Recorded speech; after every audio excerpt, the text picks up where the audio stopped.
আসসালামু আলাইকুম। আপডেট বাংলা সংবাদে আপনাকে স্বাগত। শুরুতেই শিরোনাম, পরে বিস্তারিত।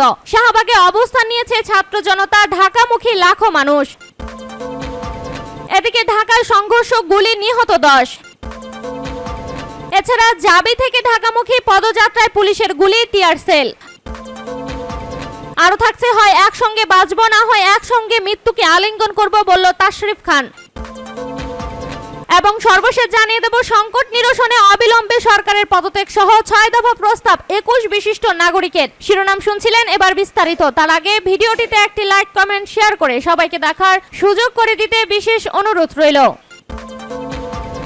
শাহবাগে অবস্থান নিয়েছে ছাত্র জনতা, ঢাকামুখী লাখো মানুষ। মার্চ টু ঢাকা কর্মসূচি ঘিরে ঢাকায় আসছে ছাত্র জনতা। শাহবাগের কয়েক হাজার আন্দোলনকারী অবস্থান নিয়েছে। সকাল থেকে আফতাবনগর এলাকায় কয়েক হাজার শিক্ষার্থী অবস্থান নেন। এ সময় পুলিশ টিয়ার সেল ও সাউন্ড গ্রেনেড নিক্ষেপ করে তাদের সরিয়ে দেওয়ার চেষ্টা করে। তবে শেষ খবর পাওয়া পর্যন্ত আন্দোলনকারীরা আফতাবনগর থেকে রামপুরা পর্যন্ত সড়কে অবস্থান করছেন। অন্যদিকে ঢাকা চট্টগ্রাম মহাসড়ক দিয়েও কয়েক হাজার শিক্ষার্থী জনতা ঢাকায় আসার চেষ্টা করেছেন। শনির আকরা থেকে আমাদের স্টাফ রিপোর্টার জানিয়েছে, সেখানে দুপুর 1:30টার দিকে কয়েক হাজার আন্দোলনকারী অবস্থান নিয়েছেন। এর আগে নারায়ণগঞ্জের চাষারায় আওয়ামী লীগের নেতাকর্মীদের সঙ্গে আন্দোলনকারীদের সংঘর্ষ হয়। আন্দোলনকারীরা সরকার সমর্থকদের হটিয়ে দেয়। সকালে কেন্দ্রীয় শহীদ মিনারে আন্দোলনকারীরা জড়ো হওয়ার চেষ্টা করে পুলিশ তাদের সেখান থেকে সরিয়ে দেয়। জাহাঙ্গীরনগর বিশ্ববিদ্যালয় থেকে 10,000 ছাত্র জনতার একটি মিছিল ঢাকার দিকে আসছে। মিছিলটি বর্তমানে সাভারে অবস্থান করছে। সেখানে পুলিশ তাদের টিয়ার সেল নিক্ষেপ করেছে। রাজধানীর সায়েন্স ল্যাব এলাকায় পুলিশের সঙ্গে বিক্ষোভকারীদের ধাওয়া পাল্টা ধাওয়া চলছে। বেলা 1:45টার দিকে ধাওয়া পাল্টা ধাওয়া শুরু হয়। মিরপুর 10 থেকে ফার্মগেটের দিকে হাজারো ছাত্র জনতার মিছিল। মার্চ টু ঢাকা কর্মসূচিতে রাজধানীর মিরপুর 10 নম্বর গোল চত্বর থেকে হাজার হাজার মানুষ যোগ দিয়ে ফার্মগেটের দিকে এগিয়ে আসছে। দুপুর 1:45টার দিকে হাজার হাজার আন্দোলনকারী আগারগাঁয়ের মেট্রো রেল স্টেশনের নিচে অবস্থান করছিল। সাভারে গুলিতে নিহত এক সাংবাদিক সহ গুলিবিদ্ধ 4। ঢাকার সাভারে বাইপাল এলাকায় গুলিবিদ্ধ হয়ে একজন নিহত হয়েছে। এছাড়া আরো 4 জন গুলিবিদ্ধ হয়েছে। আহতদের সাভারে এনাম মেডিকেল কলেজ হাসপাতালে ভর্তি আছেন। ঢাকায় সংঘর্ষ, গুলি, নিহত 10। বৈষম্য বিরোধী ছাত্র আন্দোলনে লং মার্চ টু ঢাকা কর্মসূচি চলছে। অপরদিকে দেশ জুড়ে কারফিউ চলমান। এর মধ্যে আন্দোলনকারীদের সঙ্গে পুলিশের সংঘর্ষে রাজধানীতে 10 জন নিহত হয়েছে বলে জানা গেছে। এইসব ঘটনায় শতাধিক ব্যক্তি আহত হয়েছে। আহতদেরকে ঢাকা মেডিকেল কলেজ হাসপাতাল সহ রাজধানীর বিভিন্ন হাসপাতালে নেওয়া হয়েছে। সোমবার দুপুর 2টা পর্যন্ত রাজধানীর কাজলায় 8 জন ও ঢাকা মেডিকেল কলেজ এলাকায় 2 জন নিহত হয়েছে বলে তথ্য পাওয়া গেছে।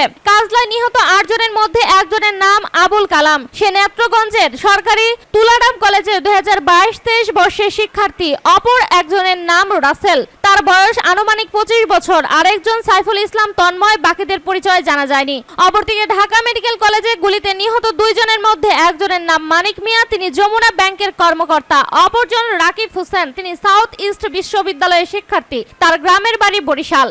জাবি থেকে ঢাকামুখী পদযাত্রায় পুলিশের গুলি, টিয়ার সেল। সরকার পতনের 1 দফা দাবিতে জাহাঙ্গীরনগর বিশ্ববিদ্যালয় থেকে ঢাকার উদ্দেশ্যে পদযাত্রায় পুলিশ গুলিবর্ষণ ও টিয়ার সেল নিক্ষেপ করেছে। সোমবার দুপুর 12টার দিকে বিশ্ববিদ্যালয়ের শহীদ মিনার পাদদেশ থেকে এই পদযাত্রা শুরু হয়। পদযাত্রাটি সাভারের পাকিজা এলাকায় পৌঁছালে আন্দোলনকারীদের উপর পুলিশ গুলিবর্ষণ ও টিয়ার সেল নিক্ষেপ করে। আন্দোলনকারীদের সঙ্গে পুলিশের ধাওয়া পাল্টা ধাওয়া চলছে। সাভারের বিভিন্ন ভবনের ছাদ থেকে শিক্ষার্থীদের লক্ষ্য করে পুলিশ বর্ষণ করছে। অনেক শিক্ষার্থী আহত হয়েছে। পদযাত্রায় বিশ্ববিদ্যালয়ের সহস্রাধিক শিক্ষক শিক্ষার্থী সহ পার্শ্ববর্তী সাভার ও আশুলিয়া এলাকায় প্রায় 5,000 মানুষ যোগ দিয়েছেন। পদযাত্রাটি এখন সাভারের নিউ মার্কেট এলাকায় অবস্থান করছে। আইন শৃঙ্খলা রক্ষাকারী বাহিনীর শত বাধা বিপত্তি সত্ত্বেও সাভারের বিভিন্ন অলিগলি থেকে হাজার হাজার মানুষকে এই পদযাত্রায় অংশগ্রহণ করতে দেখা গেছে। হয় একসঙ্গে বাঁচবো, না হয় একসঙ্গে মৃত্যুকে আলিঙ্গন করব, বলল তাশরিফ খান। বৈষম্য বিরোধী ছাত্র আন্দোলনের ডাকা অসহযোগ আন্দোলনের অগ্নিগর্ভে রূপ নিয়েছে পুরো দেশ। 9 দফা দাবি থেকে সরে এসে সরকার পতনের 1 দফা দাবি আওয়াজ তুলেছে আন্দোলনরত শিক্ষার্থীরা। তার ওই ধারাবাহিকতায় আজ সোমবার রয়েছে মার্চ টু ঢাকা কর্মসূচি। এমন পরিস্থিতিতে দেশ জুড়ে আপামর জনসাধারণকে রাস্তায় নেমে আসার আহ্বান জানিয়েছেন আলোচিত সঙ্গীত শিল্পী এবং কুড়েঘর ব্যান্ডের প্রতিষ্ঠাতা তাশরিফ খান।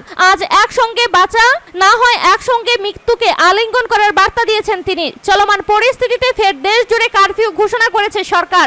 আন্দোলনরত শিক্ষার্থীরা এই কারফিউকে প্রত্যাখ্যান করে দেশবাসীকে ঢাকা অভিমুখে রওনা দেওয়ার আহ্বান করেছে। আজকের কর্মসূচিতে সর্বস্তরের মানুষকে শিক্ষার্থীদের পাশে দাঁড়ানোর আকুতি তুলে ধরেছেন তাশরিফ।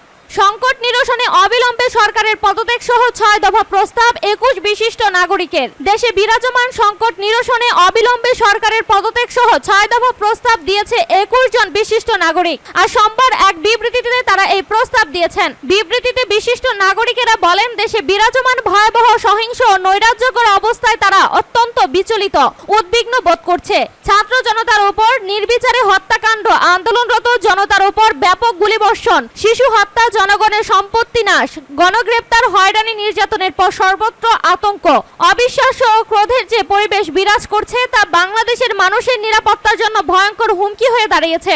এই অবস্থা থেকে পরিত্রাণ পেতে নিজের পদক্ষেপগুলো নেওয়া অতি জরুরি বলে মনে করেন বিবৃতিদাতা বিশিষ্ট নাগরিকেরা। বিবৃতিদাতাদের 6 দফা প্রস্তাব হলো: 1. সরকারকে এখনই আন্দোলনরত ছাত্র জনতার উপর গুলিবর্ষণ ও হামলা বন্ধ করতে হবে। সেনা ও অন্যান্য বাহিনীকে ব্যারাকে ফিরিয়ে নিতে হবে। 2. দীর্ঘদিন ধরে নির্বাচন নিয়ে প্রহসন, সর্বস্তরে দুর্নীতি, অর্থনৈতিক অপব্যবস্থাপনা ও মানুষের উপর নির্যাতনের কারণে জনমনে সঞ্চিত ক্ষোভ আজ গণ আন্দোলনে পরিণত হয়েছে।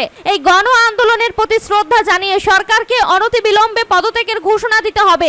আন্দোলনরত শিক্ষার্থী সহ রাজনৈতিক দলের সঙ্গে আলোচনা করে সাংবিধানিকভাবে বা প্রয়োজনে সংবিধান সংশোধন করে একটি জাতীয় সরকার বা অন্তর্বর্তীকালীন সরকারের কাছে ক্ষমতা হস্তান্তর করতে হবে। 3. এই জাতীয় অন্তর্বর্তীকালীন সরকারের প্রধান দায়িত্বগুলোর মধ্যে থাকবে জাতিসংঘের নেতৃত্বে জুলাই হত্যাকাণ্ড সহ নাশকতামূলক ঘটনাগুলোর সুষ্ঠু তদন্ত ও বিচারের ব্যবস্থা করা, শিক্ষাঙ্গনে নির্যাতন বন্ধের লক্ষ্যে কঠোর আইনি কাঠামো প্রতিষ্ঠা, পুলিশ, বিচার বিভাগ, নির্বাচন কমিশন, দুর্নীতি দমন কমিশন, সরকারি প্রচার মাধ্যম সহ প্রয়োজনীয় রাষ্ট্রীয় প্রতিষ্ঠানগুলো সংস্কার করা, অবিলম্বে সব দলের অংশগ্রহণমূলক, অবাধ, নিরপেক্ষ ও সুষ্ঠু একটি নির্বাচনের ব্যবস্থা করা। 4. অন্তর্বর্তীকালীন সরকার এই লক্ষ্যে রাজনৈতিক দল, পেশাজীবী সংগঠন, সাংবাদিক, মানবাধিকার প্রতিষ্ঠান, বৈষম্য বিরোধী ছাত্র আন্দোলন সহ তরুণদের সংগঠনগুলো সহ প্রয়োজনীয় সব সংগঠনের সঙ্গে আলাপের মাধ্যমে জাতীয় ঐক্যমত্য গড়ে তুলবে। 5.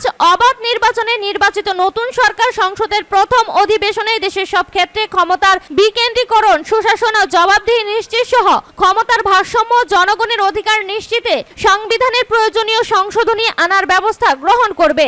6. বাংলাদেশের স্বাধীনতার ঘোষণাপত্রে বর্ণিত সাম্য, মানবিক মর্যাদা ও সামাজিক ন্যায় বিচারের ভিত্তিতে রাষ্ট্রের সংস্কার করতে হবে। এই সংস্কারের সূচনা করতে হবে অন্তর্বর্তীকালীন সরকার প্রতিষ্ঠার পর থেকেই।